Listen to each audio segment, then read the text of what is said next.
It's time for Fibber, McGee, and Molly.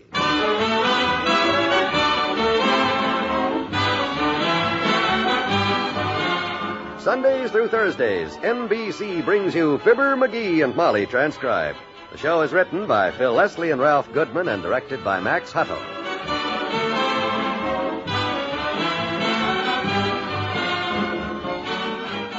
Before we get into our story, here's an offer I'm sure all our listeners will want to take advantage of. McGee, look here quick. Isn't that our Prudential agent leading a Boy Scout troop down the street? Let me see. Yep, that's him all right. Uh-huh. He must be bringing those kids back home from their evening troop meeting at the school gym. Now, isn't that just like a Prudential agent? Seems to me he's never happy unless he's busy helping other folks get a little more fun out of life. You can bet your life on that, kiddo. From what our friends around town tell me, their Prudential agents are all pretty much the same. Always taking part in community fairs or lending a helping hand to worthy causes. You know, like community chess drives and PTA meetings. Say, I'm glad you mentioned that, dearie. Mentioned what? Lending a helping hand. Oh? Our Prudential agent dropped by the other day and left one of the biggest helps a family could ask for at this time of the year. You mean that swell little Christmas carol folder? Yeah, that's it, McGee. I thought so. Now, there is something I'm sure all our friends would like to have. All the words to 11 of the most beautiful carols are in this handy little folder. And it's so easy to get. For your free copy, friends, just call your Prudential agent. He'll be glad to get it to you along with the Prudential's best wishes for the holiday season.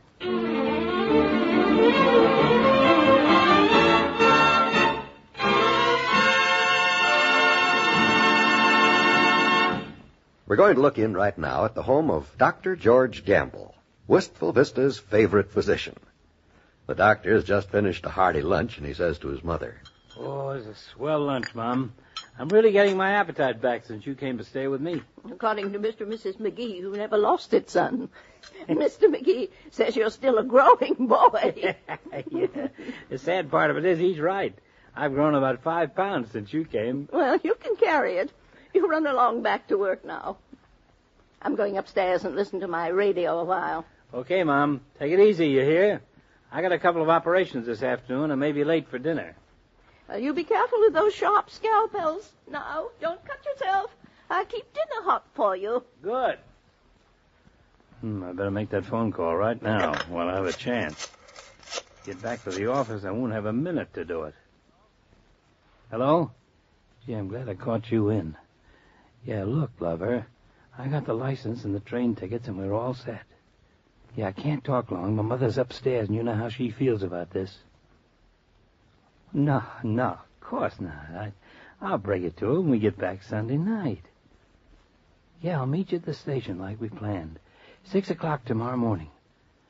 Now, don't worry, it'll work out fine. I've already packed my bag, lover.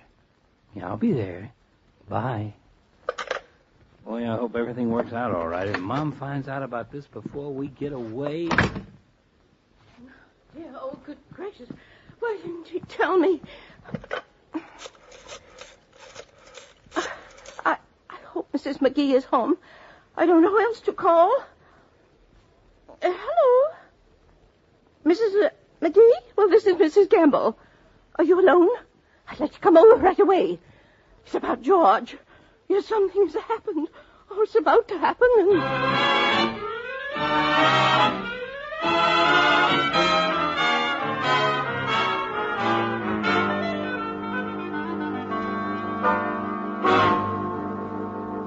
That's all she said, McGee. Said it's a very delicate matter, and can she talk to us alone?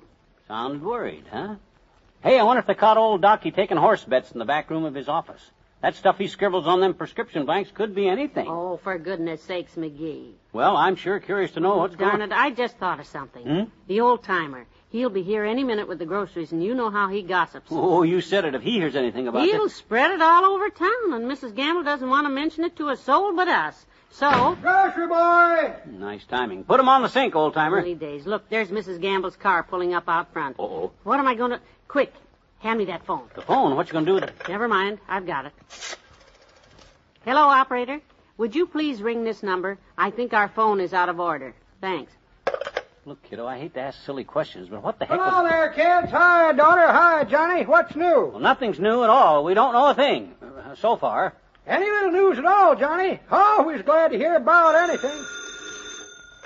79 Wistful Vista, Molly McGee. Who, the old-timer? For me? Okay, daughter, I'll take... How's that? You want him to rush right back to the market. 6 big orders just came in and you need the truck right away. All right, I'll tell him. Hey, I gotta get going, kids. Sorry I can't stay. See you tomorrow, Johnny. Thanks, daughter. Thank goodness. Boy, I sure got a hand to you, kiddo. That was the smartest gimmick I ever... And not a minute too soon. There's Mrs. Gamble now. Get the door, will you? The poor dear. Yeah, she's probably busting to tell somebody about whatever the matter is with old Docky. Oh, hello, Mrs. Gamble. Come in. Thank you, Mr. McGee. Hello, Molly. Come right in and sit down. We're alone, so... Hey, who's that? Hey, kids, I just remembered. Well, how do you do, Miss Gamble? Oh, hello, Mr. Oldtimer. I don't know what I was rushing for, kids. You see, Ed's got the truck today. I got the bicycle. I guess they got mixed up at the market there. Oh. I'll just sit down here and chat with you kids a while. I got time. Mighty nice running into you like this, Miss Gamble. I like to keep in touch with my customers and...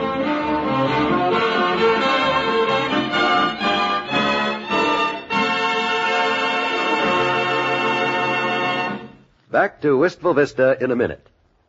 If you've invested in an RCA Victor television set, protect that investment with an RCA Victor factory service contract and be assured of millions of dollars worth of television entertainment every day of the year. RCA Service Company technicians are specially trained to service RCA Victor television sets. They service only RCA sets. If trouble develops, they know exactly what to do and how to do it, with famous RCA electronic know-how and genuine RCA factory parts. Any RCA Victor television owner is entitled to RCA factory service, with or without a contract. RCA factory service is available in almost all TV areas, so call the RCA Service Company branch in your city. You'll find the telephone number listed under television service in your classified directory. Remember, the world's best names for quality. RCA and RCA Victor.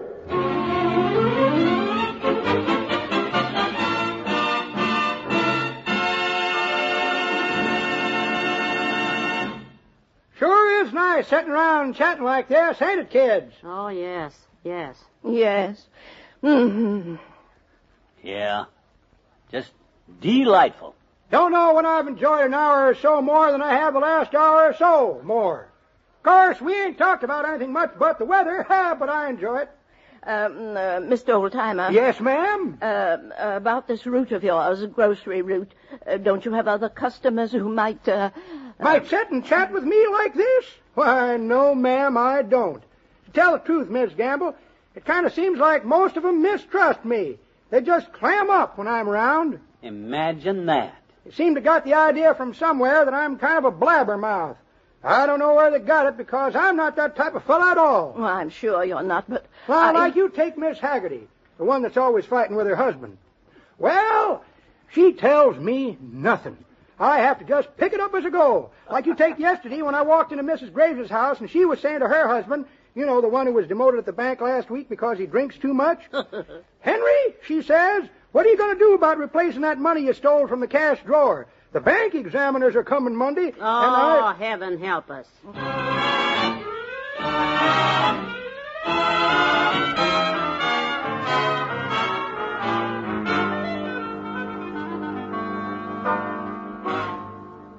Is he gone? Yes, finally. Thank heavens. Now, what's this all about, Mrs. Gamble? Whatever Fatso, our dear friend George, whatever he's into, we'll go his bail. Oh, there's nothing like that. Well, then what is it? What is it? Molly's dying of curiosity, and you know how women are. What is it? George is going to get married. What? What? Him? Married? My poor baby. Him? Your baby? Are you sure, Mrs. Gamble? Positive. Him? Married? He and his girl are going to elope early tomorrow morning while I'm asleep. He's meeting her at the railroad station at 6 a.m. Well, heavenly days. My gosh, him and Miss Cuddleson, huh? Oh, that sly old dog. I guess it's Miss Cuddleson. You guess so? I didn't hear her name. He was on the phone, and he thought I couldn't hear him, and he just said, "Look, lover, I've got the train tickets and the license." Oh, now, Mrs. Gamble. Well, I know I haven't exactly encouraged George to get married. He's always been like such a baby. And, well, he told that girl I didn't approve. But I do. If it's Miss Cuddleson, I mean. I'm sure it's Miss Cuddleson. And she's a lovely girl. Oh, I know. She'll make George a wonderful wife. But why does he have to run away like this? If he thinks I'm such an ogre, such a terrible... Oh, no. He doesn't think any such thing. He's just so much in love, he's probably scared to death something will go wrong. Yeah, he's probably worried about how you'll take the news. Well, I don't want George to think I'm against it. I don't just know what to do. Hey, I tell you what we'll do. Train leaves tomorrow at 6, huh? 6 a.m. Why don't we all go down there, and you can give the happy young couple your blessing? Oh, yes, and McGee and I can give them a little send-off. Yeah. Well, you don't think they might be angry? Oh, nothing elaborate or anything. Just wish them well and throw a few grains of rice around their blushing heads. They'll be tickled to death to know it's okay with you. Of course they will. Oh, you two are such a help to me. I'll do it. Good. Now you go home and make believe nothing has happened. Play it smooth. You know, just act nonplussed. Huh? And then tomorrow morning, when our blushing bridegroom sneaks out, you sneak over here, and we'll all sneak down to the station and... Oh, this will be fun. You know, Mrs. McGee, there's a lot of Ralph Edwards in this boy of yours.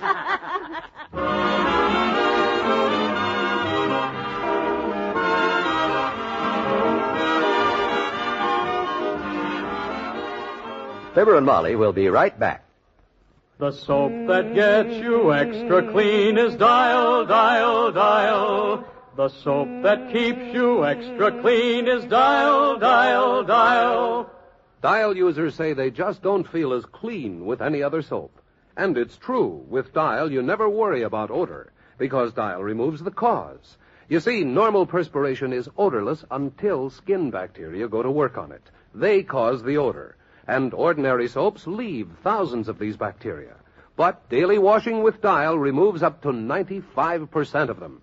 That's because Dial's the only leading soap with AT7, or hexachlorophene. There's nothing else as good at stopping odor. And this ingredient clings to your skin, protecting you all day, several days if need be. That's why Dial stops odor before it starts, and keeps you nice to be around. Aren't you glad you use Dial soap? And don't you wish everybody did?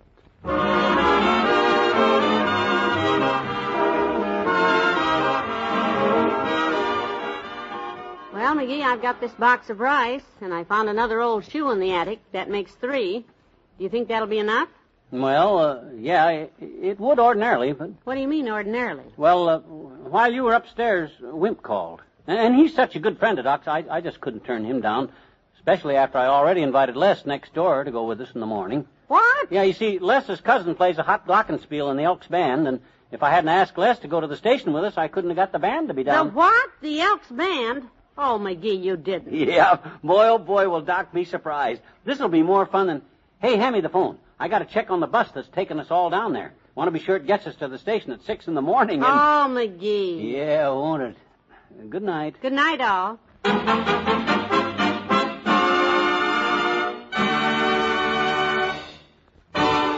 Fibber, McGee, and Molly is an NBC Radio Network production transcribed, with Bill Thompson as the old-timer, Arthur Q. Bryan as Dr. Gamble, and Kate McKenna as his mother. This is John Wald, hoping you'll be on hand tomorrow when the McGee Reception Committee sees Doc off on his elopement. It should be fun. For somebody, at least, even if it isn't for the doctor.